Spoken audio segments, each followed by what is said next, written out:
Continuando aqui, vamos falar um pouquinho das estruturas presentes aqui nessa região, ok? Então, o primeiro carinha que a gente vai falar é o clítoris. O clítoris, a única função dele é a parte de excitação feminina. É um órgão exclusivo para o prazer feminino. Tá? Ele é o homólogo do pênis. O que é o homólogo? Ele é parecido, é como se fosse o primo. Você entendeu? Então eles têm estruturas parecidas. O pênis tem uma glande, o clítoris também tem uma glande. Ambos têm corpos cavernosos. Esses corpos cavernosos, como nós vamos ver mais à frente, eles se enchem de sangue durante a excitação sexual. No caso do homem, não é só no caso, não é o pênis não fica ereto somente no momento da relação sexual, tá? O corpo esponjoso no pênis é muito parecido com o bulbo do vestíbulo, né, do clitóris, e a abertura que ambos têm, tá? Então eles são homólogos. O clitóris ele tem mais ou menos 8.000 terminações nervosas, é o dobro do que o pênis tem, tá? Então eles intensificam o prazer feminino, tá? Ele pode variar de tamanho de uma pessoa para outra.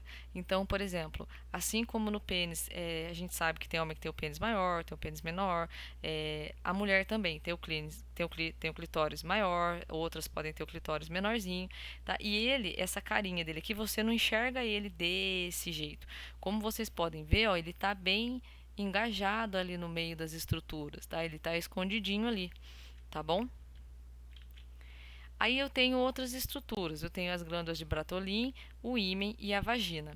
Essas glândulas, elas são responsáveis porque elas precisam liberar uma secreção para lubrificar a passagem do pênis na vagina. Por quê? Porque a mucosa da vagina, ela é parecida com a mucosa que você tem dentro do seu lábio aqui, tá? Ela é bem sensível, enquanto que o pênis, ele tem uma pele pelo lado de fora. Por quê? Porque ele é um órgão do exterior, então ele tem uma proteção diferente da vagina, que é um órgão de interior. Então, o que acontece? Se não há essa lubrificação, se essas glândulas de Bartholin não produzem essa secreção, vai haver atrito. Esse atrito provoca microfissuras na região da vagina. É uma porta de entrada para infecção, para patógenos, tá? Essas glândulas de Bartholin também, elas podem inflamar, tá bom? Elas podem apresentar o processo inflamatório, ok? Depois nós temos o ímen. O ímen a gente ainda não sabe muito bem qual é a função dele, né? Os estudiosos não bateram um martelo em cima das funções dele. O que a gente sabe é que ele tampa ali o orifício da vagina, tá? Até a primeira relação. Na primeira relação sexual ele se rompe, tá? O que pode provocar os sangramentos. Lógico que não é porque não sangrou que a mulher não era virgem, tá? Vale a palavra dela e não se sangrou ou não durante a relação sexual, mas é comum esse sangramento também por conta, né, do rompimento do ímen. A vagina, ela é um canal fibromuscular, então ele dilata e se contrai, tá? Tanto durante a excitação sexual como durante o parto. Então, você imagina que vai passar um bebê por ali, pelo canal da vagina, e ela, né, as pessoas acham que ela vai ficar afrouxada, que ela vai ficar alargada. Não, não vai, ela volta. Tá? Ela vai voltar ao que ela, né, ao seu tamanho original. É claro, gente, que é um músculo, tá? Então, por exemplo, as mulheres que tiveram um parto vaginal precisa ter alguns outros cuidados, tá? Não que quem teve cesárea não precisa ter esses cuidados, mas por exemplo, hoje em dia é muito raro, né? É bem mais raro a gente ver pessoas com prolapso uterino e prolapso de bexiga. O prolapso é quando o órgão sai para fora. Então, como nós temos muitas aberturas, pode ser que esses órgãos, né, eles se exteriorizem. No caso do útero, por exemplo. Então, eu vou voltar nessa imagem aqui, ó. O canal da vagina ele abre e fecha para a passagem do bebê, certo? Em mulheres que são multíparas, por exemplo, que nem as nossas avós, que costumavam ter 12, 14 filhos, essa musculatura aqui, ela já está cansada, tá? E com a idade vai havendo o quê? Vai havendo o afrouxamento dos músculos, a flacidez do músculo com a idade. Então esse órgão aqui, o útero, ele pode descer, tá? Ele pode escorregar, tá? A musculatura que segura ele no lugar pode não ter resistência e força para manter ele no lugar, então ele pode descer. O mesmo pode acontecer com a bexiga. Enquanto que as mulheres que têm parto vaginal, elas têm muitas vantagens com relação às mulheres da cesárea, né?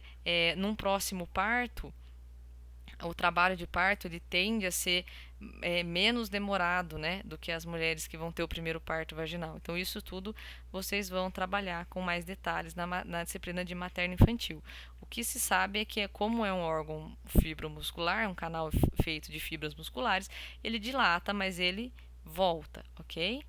Então, aqui eu tenho outra imagem onde dá para ver o clítoris mais escondidinho ali. Nós temos a uretra, a vagina e as glândulas de Bartholin, elas ficam aqui, ó, uma de cada lado, ok, ó, uma de cada lado, tá? Os pequenos lábios, tá? E os grandes lábios. Então, mais um mito que a gente ouve por aí é que, por exemplo, o que dá prazer à mulher é o tamanho do pênis. Isso não é verdade, tá? Por quê? Porque o órgão responsável pela excitação sexual da mulher está aqui na frente, não está lá no fundo do útero. Ele está aqui. Então, como eu tinha um professor de anatomia, né, de um curso de extensão que a gente fez, ele costumava falar assim, que não adianta a pessoa ter uma F250 e não saber estacionar, né? E tem gente que faz muito bem a baliza com um golzinho. Então, a questão tá aqui na frente, não lá no fundo, tá? Então, é mito essa questão do tamanho do pênis ser mais prazer, menos prazer. Isso aí é questão de gosto, tá bom? Aqui nós temos o ímen, tá? Ó. Então, o formato do ímen, o ímen anular, tá? Biperfurado, ele tem uma pelinha no meio aqui, cribriforme, que ele tem vários furinhos, e depois do parto, tá? Onde ele não está presente mais, ok? Então, são alguns tipos de ímen que nós temos. A vagina é essa região aqui, ó. Então, imaginem que isso aqui é a parte de dentro da perna feminina, tá? A parte de dentro ali da região da coxa, ok? Aqui. E aí, aqui eu tenho a entrada da vagina, esse é o canal, ó, da vagina, e esse aqui é o colo do útero. Então, quando a mulher vai fazer aquele exame do preventivo, é nesse lugar aqui que a médica introduz, né, um instrumento que a gente chama de espéculo vaginal. É como se fosse um bico de pato. Coloca aqui dentro, abre e vai raspar as células desta região aqui. Tá bom?